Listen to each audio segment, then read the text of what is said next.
Lisensya. Yes po. Nandito ako para tiyakin na yung aming ginagawa na fuel subsidy ay maayos kasi mag-start tayo today. Pero hindi lamang dito sa Metro Manila pero all over the country na ito. So making sure na yung sistema ay maging maayos.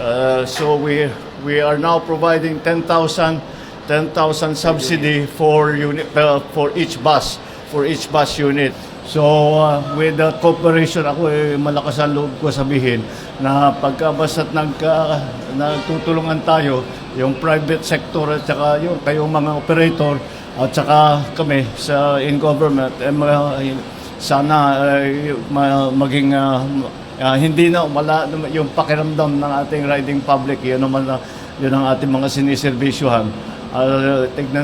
Matiyak natin na maging maayos ang kanilang pagbiyahe. Kanina po, kasama natin ang Pangulo at ang utos nga po ng ating Pangulo ay simulan na ang pagbibigay natin ng fuel subsidy program. The amount is 2.5 billion under the 2025 continuing budget. Ang makikinabang po dito na pagdating sa driver, beneficiaries, kasama ang operators natin, is around 245,066, no? Thereabout. Baka po madagdagan yan, but definitely around that estimate po. Ang makikinabang po ng PUV units of operators po natin is more or less 1,180,783. And this is a nationwide number because the subsidy po is nationwide. Medyo nahihirapan po kasi kami ngayon sa pagtaas ng petrol. Medyo malaki din po yung nilalabas naming pera kaysa sa kinikita namin. Pero nagpapasalamat po kami ng gusto sa ating gobyerno, kay Presidente Marcos po at saka sa DOTR. Kasi binigyan po nila kami ng tulong bibigay po ng pinansyal na tulong ngayon. Dahil po sa tulong na ibibigay ng ating Presidente ngayon, kahit pa paano, nung nalaman po namin, natuwa po kami kasi hindi naman po pala nila kami nakalimutan. Binibigyan po kami nila ng tulong ngayon at bibigyan pa po nila kami sa mga susunod na araw sa pamamagitan ng pagbibigay sa aming mga drivers. So nagpapasalamat po kami unang-una po sa ating Presidente. Maraming salamat po sa tulong na ibinigay nyo at ibibigay nyo pa po sa mga susunod na araw. Kung mauulit po, mas maganda. Maraming salamat na rin po. At sa ating pong DOTR, maraming salamat po kasi patuloy niyo po kaming tinutulungan at tinitingnan po yung lahat ng problema na meron kami sa sektor ng transportasyon. Ang fuel, ang hindi alam ng lahat, pinakamalaking gastos po ng operator yan. So umaabot po ng 40 hanggang 60% yan, depende doon sa presyo ng fuel. Ngayon, kung tataas yung fuel, like kagaya ngayon doon sa gera sa Middle East, ang mangyayari po kasi, tataas din po yung expenses. Wala nang matitira pang sweldo o pang ibang expenses niya. So, ito yung balanse na binibigay ng gobyerno sa atin para kung hindi man mataasan ng sapat yung fare hike, no, yung mataasan yung fare natin, mabigyan ng bawas yung expenses ng Papasalamat po ang operators po sa tulong ng administrasyon to, lalong-lalo na kay Pangulong Bongbong Marcos para sa ibibigay niyang fuel subsidy sa operators.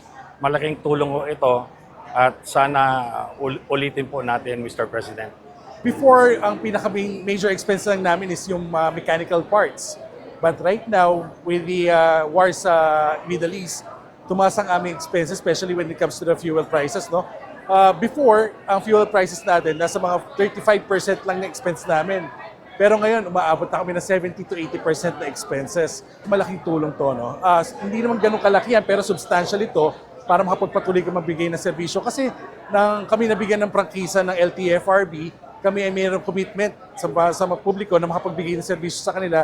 So, kahit na anong tulong tatanggapin namin para kami makapagpatuloy makapagserbisyo. To the President and to the Department of Transportation, we would like to thank you for helping us survive this crisis. And maasahan po ninyo na ang Metrolink Group of Company ay patuloy na magseserbisyo sa publiko at patuloy kaming tutulong sa gobyerno.